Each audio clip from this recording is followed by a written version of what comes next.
Good morning, everyone. Kate and Fiona Pierman here, joining you for this week's Facebook Live, where we're going to be digging into fear. And I love this quote, fear is false evidence appearing real.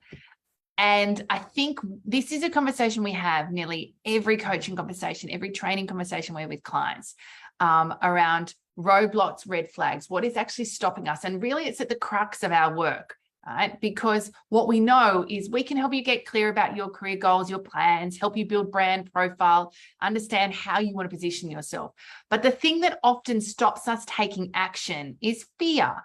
And when you can start to redefine your relationship with fear and failure, which is active confidence number 5, everything changes. Yes, I think the really important piece about fear is that it's part of how we're designed. It's part of human nature. It's really normal and natural to feel fear. And in fact, originally it was designed to keep us safe. The problem is we've overextended that to places where it's not really helpful.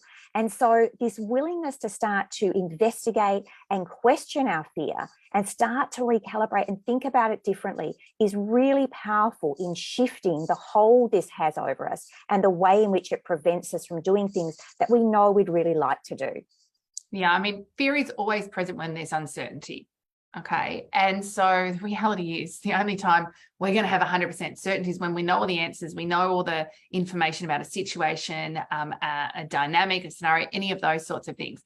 And I often say, if we keep ourselves in our little world where we know everything, how to do everything, we know all the people, our stakeholders, we will have a lot more certainty. But when we are stepping up, stretching, going into new environments, taking new roles in new industries, there will be a lot of unknowns. There will be a lot of uncertainty. That is part of life. And so the trick here is actually start to redefine our relationship with how we engage with that. How do we actually resource ourselves to navigate through the uncertainty? Part of that is actually finding some uncertainty, creating certainty in the uncertainty.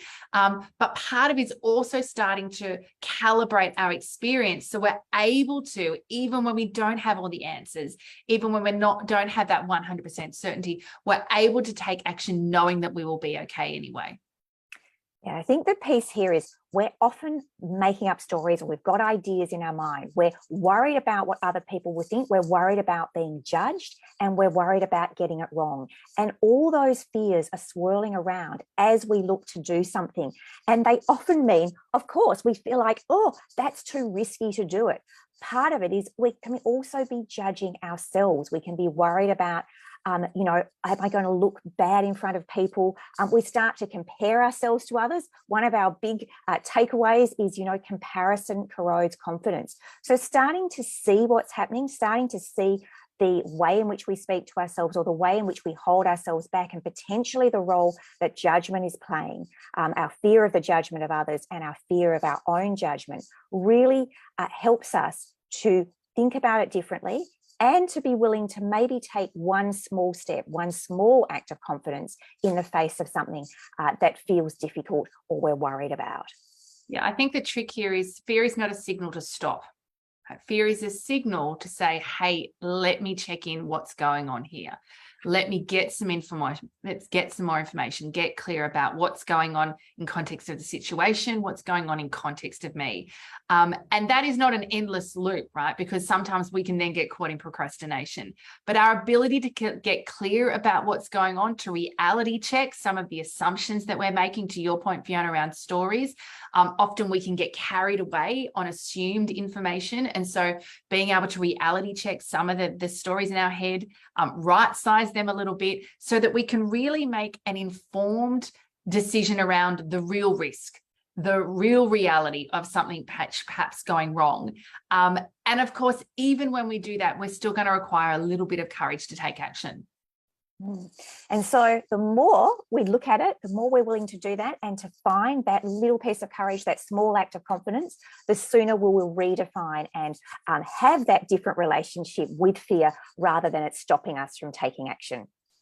So if you've enjoyed today's confidence conversations, we'd love for you to share comments or share it with someone with your network who you know might benefit from it. If you'd like to go deeper with your relationship with core confidence, head over to our Facebook page. Loads of videos for you to dig into. Also, links available there for our face fear chapter. If you want to dig into this a little bit more, we might make sure we get the link below this video. You can go ahead and download chapter 10, face fear. It truly is certainly a life-changing experience when you start to dig into this and redefine your relationship with fear and failure. And of course, over on our website, coreconfidence.com.au, lots more there for you to take the next step with your relationship with core confidence there.